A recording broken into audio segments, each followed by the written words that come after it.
Enchantée d'animer ce webinaire ensemble aujourd'hui et merci à vous de répondre présent. Alors pour commencer, je vais me présenter. Donc Séverine Moriot, responsable R&D de la société ZAC, filiale recherche et développement du groupe IGNR, expert dans la maîtrise de la qualité de l'air. Alors pourquoi ce webinaire aujourd'hui? Donc comme vous le savez, il y a une semaine pile, nous fêtions la 6e édition de la Journée nationale de la qualité de l'air. Et cette journée, pour rappel, a pour but de sensibiliser les citoyens, de leur montrer l'importance de respirer un air sain. Et donc aujourd'hui, l'intérêt, en tout cas à travers ce webinaire, c'est de vous faire découvrir et puis comprendre aussi les enjeux de la qualité de l'air intérieur. Et pour ça, je vais vous présenter donc les sources de pollution, les conséquences sur la santé, évidemment, les obligations réglementaires et puis enfin les techniques qui existent aujourd'hui pour mesurer la qualité de l'air. Alors, pour commencer, la première question qu'on peut se poser, c'est naturellement, qu'est-ce qu'on va retrouver dans l'air? Alors, schématiquement, dans l'air que nous respirons tous, on va avoir donc deux grandes familles de polluants. On va avoir donc premièrement les polluants dits naturels, tels que les bactéries, les virus, les allergènes aussi, auxquels on fait face depuis la naissance de l'homme sur Terre. Et finalement, on y fait face chaque jour sans forcément s'en rendre compte. Mais dans certains cas particuliers, notamment quand notre organisme va être fatigué ou justement un système immunitaire pas forcément très combatif, et puis d'autres conditions particulières font qu'on va tomber malade. Et c'est là qu'on prend en considération la notion d'allergènes ou de bactéries ou de virus. Alors pour reparler justement des allergènes, souvent on entend parler des pollens. Et c'est quelque chose aussi pour lequel on est habitué dans la vie de tous les jours. Et ce qu'on peut en tout cas remarquer ces dernières années, c'est que la population a une sensibilité allergique qui est croissante. Et du coup, forcément, il y a de nombreuses études sur le sujet pour comprendre l'origine de cette sensibilité croissante. Alors, il y a beaucoup de causes en jeu, la pollution, l'usage intensif de pesticides, enfin bref, notre mode de vie en fait qui engendre potentiellement cette sensibilité. Couplé à ça, on va retrouver aussi au sein des bâtiments spécifiquement, donc des infrastructures qui respirent de moins en moins, nos bâtiments aujourd'hui, puisqu'on souhaite qu'ils soient de plus en plus éco-responsables, éco-énergétiques. Et donc du coup, j'en viens à la deuxième grande famille de polluants, qui sont les polluants chimiques générés par l'homme. Alors si on regarde plus en détail, finalement, ce qu'on va retrouver, alors, des produits chimiques, de par les peintures, les cols, le mobilier, mais également les véhicules qui vont émaner certains polluants. Et enfin, certains polluants industriels, des usines spécifiques qui vont émaner des produits, des gaz toxiques. Et enfin, quelques problématiques aussi d'odeur. Alors parfois, on va retrouver des odeurs naturelles, donc j'entends tout ce qui va être bac à poubelle, les remontées d'égouts, qui sont dues forcément à une mauvaise infrastructure du bâtiment. Donc voilà grossièrement un aperçu très succinct de ce qu'on peut retrouver dans l'air. C'est juste pour vous montrer finalement que à travers cet élément qui est invisible pour nous, c'est un élément plutôt complexe où on y retrouve pas mal de choses.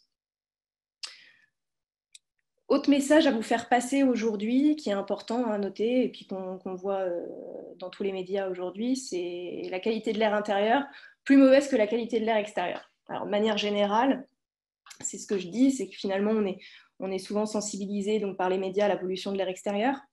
Globalement, quand il va y avoir des pics de pollution de particules fines dans les grandes villes, les grandes métropoles, puis associer du coup des réglementations, donc réduction du trafic routier mis en place. Et donc, forcément, on est plus sensibilisé à ça. Et quand on interroge la population, sur une question simple qui va être est-ce que l'air extérieur est plus pollué que l'air intérieur? Alors naturellement, la plupart des gens vont répondre c'est plus pollué dehors.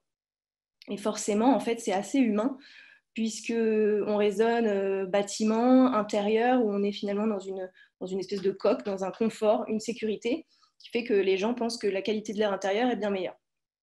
Donc, le point que je veux mentionner aujourd'hui, c'est que c'est finalement pas forcément le cas. Alors, Juste une petite parenthèse aussi, c'est que la population, à travers le contexte assez exceptionnel que nous traversons aujourd'hui, la population s'intéresse malgré tout maintenant de plus en plus à la qualité de l'air au sein des locaux. Pour présenter quelques chiffres que je veux mettre en avant aujourd'hui, donc si on tape qualité de l'air intérieur sur Internet, on va vite tomber sur des phrases, des mots-clés comme l'air intérieur est 5 à 10 fois plus pollué que l'air extérieur. Donc, ce n'est pas moi qui le dis, c'est l'Organisation mondiale de la santé. On passe 80-90% de notre temps dans des bâtiments, comme je le disais tout à l'heure, qui sont de plus en plus énergétiques, éco-responsables. Les cahiers des charges sont évolutifs et sur la partie promotion immobilière, c'est quelque chose qui est mis en avant.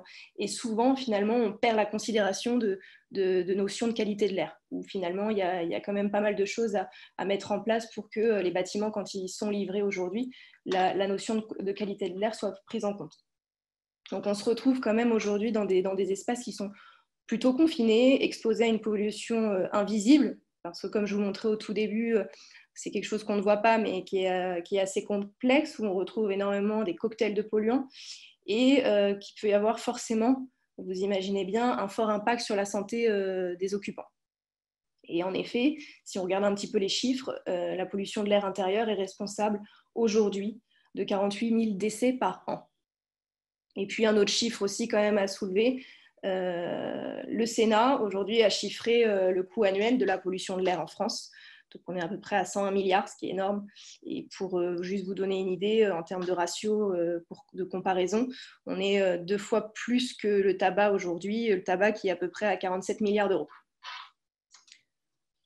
Donc sur cette présentation, je voulais aussi mentionner, en fait, ici vous avez l'illustration d'un environnement que vous êtes forcément familier, le bureau, où on va retrouver différentes sources de pollution.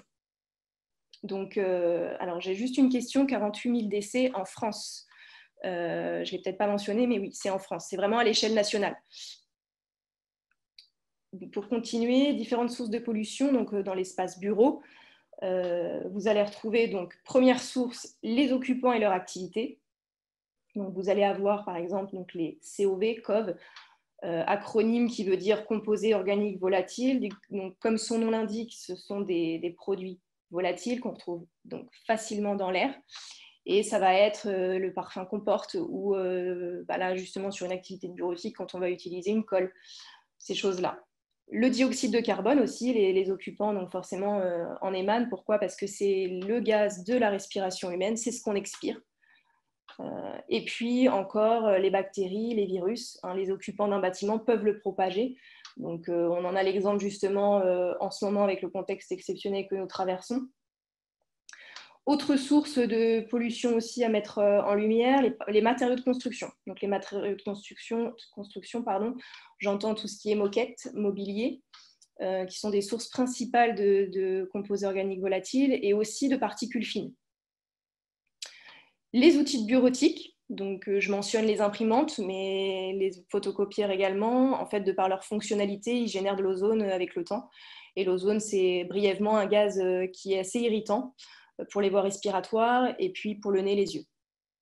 Et enfin, une autre source à mentionner aussi, qui va être responsable d'une mauvaise qualité de l'air intérieur, c'est l'air extérieur.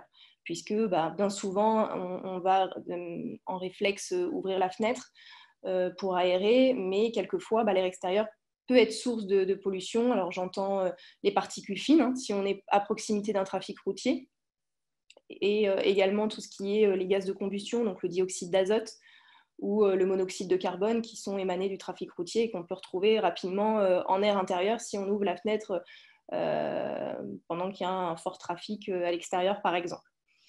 Donc, l'idée, c'est juste de vous illustrer à travers un lieu qui vous est familier, ce qu'on peut retrouver dans un espace clos.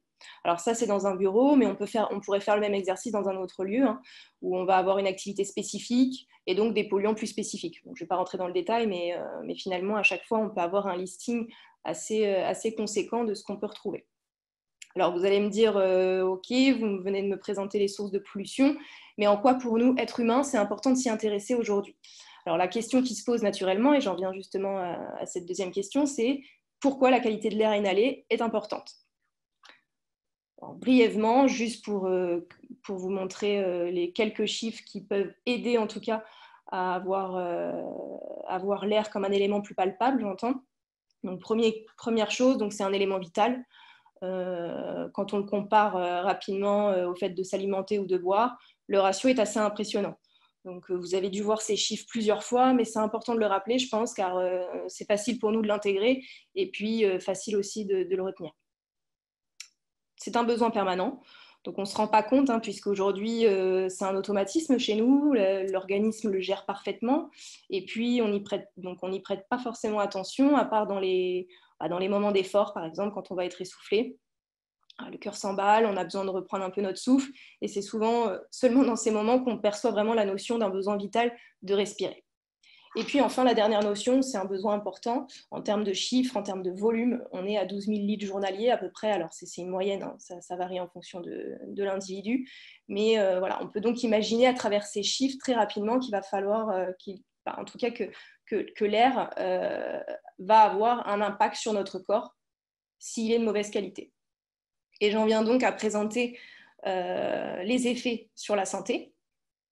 Alors, les effets sur la santé, ils sont multiples. Donc, c'est pareil, je fais une présentation assez grossière. On pourrait en discuter pendant des heures. Mais l'objectif, c'est juste de vous sensibiliser.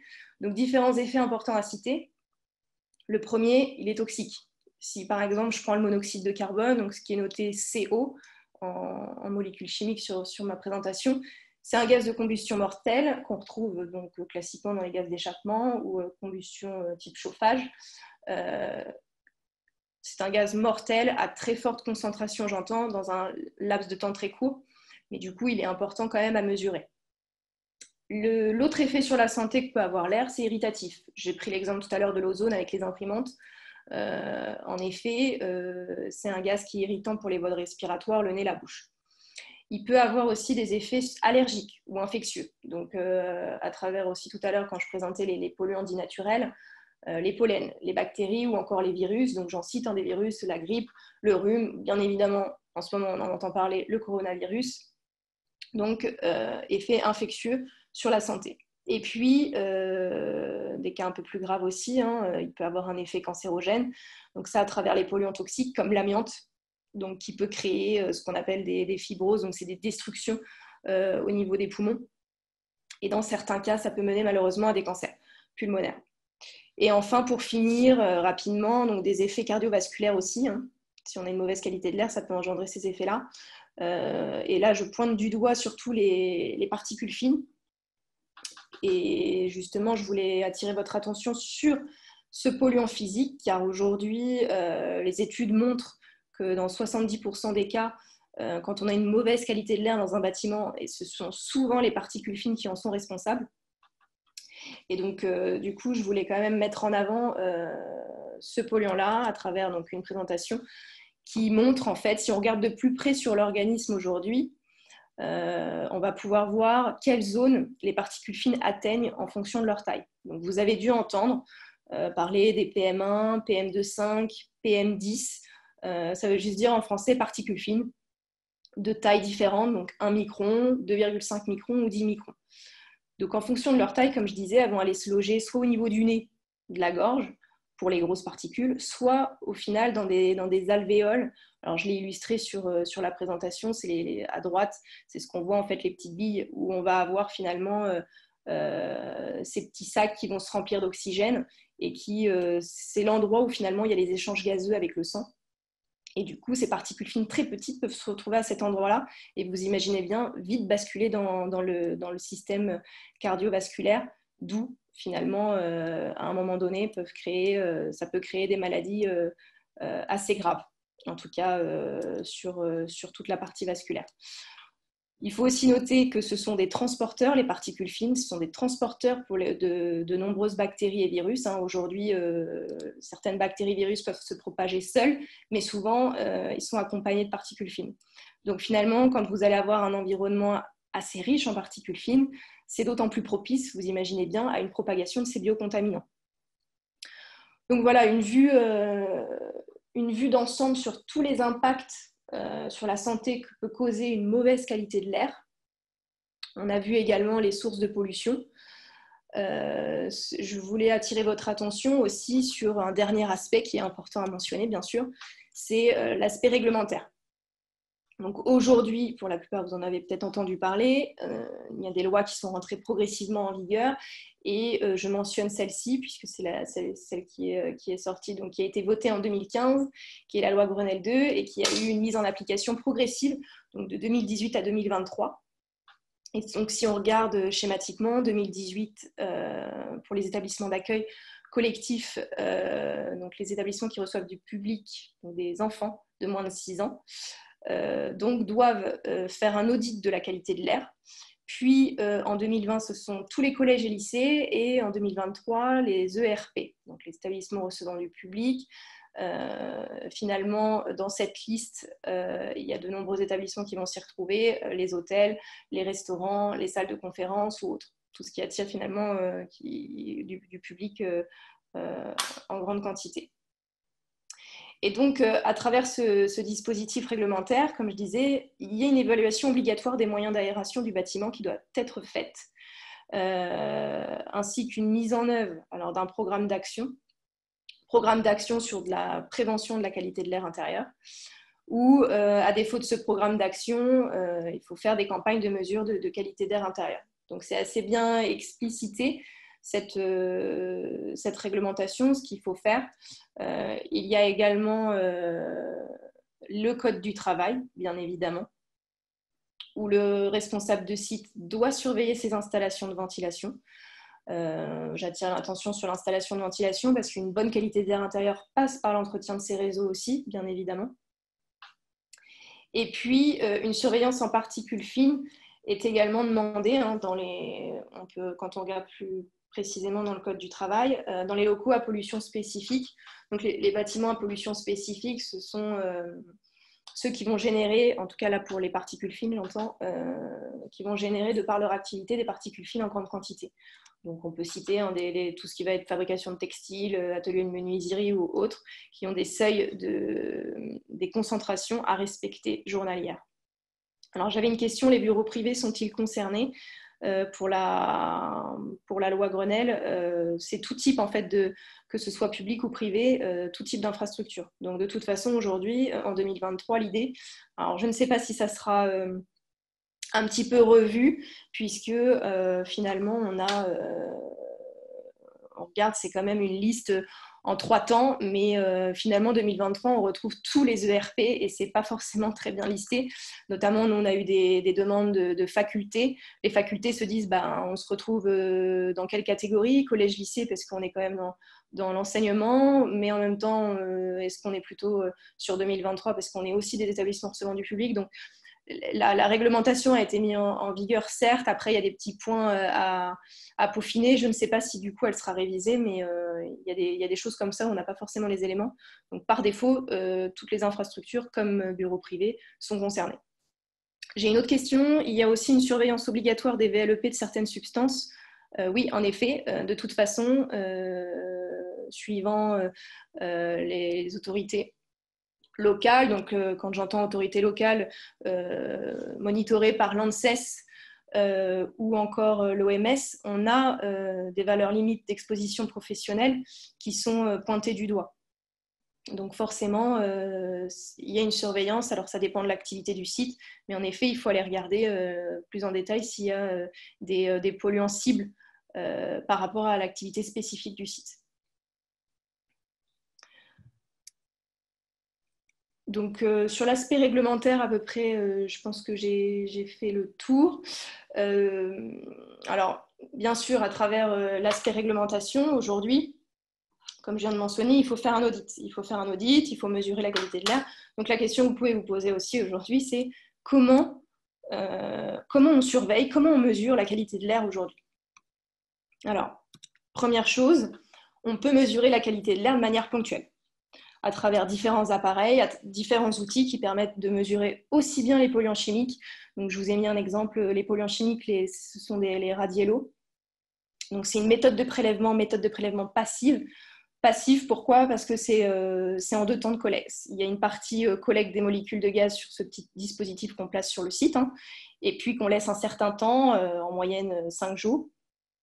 Et puis après, ça part en analyse en laboratoire, d'où le terme passif. C'est une méthode qui est normée, donc forcément qui fait partie souvent des cahiers des charges des entreprises pour la partie audit qualité de l'air. Et puis, on peut aussi mesurer, donc là je pointais du doigt les polluants chimiques, on peut également à travers des appareils mesurer les polluants physiques, comme les particules fines. Pareil, ces outils-là permettent d'enregistrer de quelques minutes à quelques heures. En gros, l'audit ponctuel va vous permettre d'avoir une photographie de la qualité de l'air, de votre environnement, à un instant T. Donc, cette photographie, finalement, elle va être en adéquation avec la réglementation que je citais juste avant, la loi Grenelle 2, où vous avez besoin de faire cet audit ponctuel. Après, par contre, et je souligne aussi le fait, c'est qu'on a une autre possibilité aujourd'hui de mesurer la qualité de l'air, c'est que dans certains cas, la photographie à l'instant T, donc d'avoir une mesure de qualité de l'air à l'instant T, ne va pas suffire. Parce qu'on va soulever une problématique de pollution, et puis, problématique de pollution, il va falloir mettre en place donc, les solutions curatives en face. Sauf que pour pouvoir mettre les solutions curatives en face, il faut comprendre la source. Et pour comprendre la source, il faut mesurer en continu. Et donc, on a une gamme de capteurs aujourd'hui qui peuvent faire la mesure en continu sur plusieurs semaines, plusieurs mois. L'idée, c'est de pouvoir avoir une signature de l'activité du site qui permet finalement après de corréler activité du site avec la pollution avérée lors d'un audit, par exemple. Les données sont enregistrées en continu et puis sont assez accessibles, c'est ce que je vous montre sur cette présentation, à travers un outil où on a les courbes en continu, où on peut extraire les données et comme ça, on peut faire de l'analyse beaucoup plus poussée pour remonter à une problématique et solutionner rapidement la problématique. Et puis enfin, la troisième partie pour mesurer la qualité de l'air aussi, je l'ai cité tout à l'heure quand je parlais du code du travail, puisque le responsable de site doit surveiller ses installations aéroliques. Et comme je l'évoquais, une bonne qualité de l'air, ça passe aussi par l'entretien de ces réseaux. C'est logique dans le sens où l'air qui est présent dans les gaines de ventilation forcément va être acheminé dans les pièces où nous respirons. Alors, même si la plupart des infrastructures, les réseaux de ventilation ne sont pas visibles, donc pas visibles, on n'y pense pas forcément, mais il faut un contrôle régulier qui est normé. Il existe une norme européenne, française, où il est notifié donc, des intervalles d'inspection des réseaux, des méthodes de prélèvement de poussière, et puis encore des valeurs seuil sur lesquelles en fait, il ne faut pas dépasser un empoussièrement en gaine, en fonction du réseau sur lequel on est. Je ne rentre pas trop dans les détails, mais en fonction si on est sur un réseau de soufflage, d'extraction ou de reprise, on va avoir des seuils de poussière à ne pas dépasser.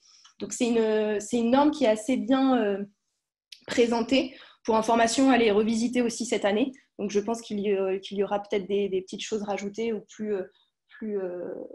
plus en détail. Mais à travers ça, en fait, aujourd'hui, ce que nous, on propose aussi dans l'accompagnement, donc ce sont des audits ponctuels de prélèvement de poussière qui peuvent être couplés à une désinfection. Et puis, notamment, on peut proposer le monitoring en continu sur les réseaux de ventilation pour faire ce que l'on appelle, vous avez peut-être entendu parler, faire de la maintenance préventive ou même prédictive, puisqu'aujourd'hui, la plupart de la population raisonne maintenance curative, c'est-à-dire il y a un problème, on solutionne tout de suite, sauf que finalement, on se rend compte qu'on fait pas mal d'économies en réfléchissant en amont et en pouvant prévenir, en tout cas, d'une défaillance avant que cette défaillance arrive. Et cette maintenance préventive, en tout cas ce monitoring en continu des réseaux, ça se matérialise par l'utilisation des petits capteurs, comme vous pouvez voir sur la présentation. C'est des petits capteurs qui se placent sur les trappes de visite de réseaux de ventilation et comme ça, vous allez être alerté qu'en cas de besoin d'une intervention sur les réseaux, c'est-à-dire en fait un dépoussiérage qui va vraiment coller par rapport aux besoins à l'instant spécifique. Pour revenir, j'ai une question. Grenelle 2 implique juste des mesures ponctuelles pour l'instant. Alors oui, la Grenelle 2 en fait implique un audit ponctuel.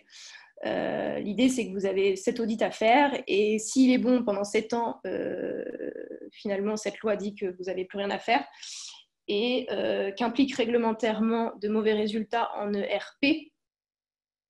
Si vous avez de mauvais résultats, justement, il faut investiguer plus loin. Et c'est là, en fait, c'est ce que je vous présentais rapidement juste avant.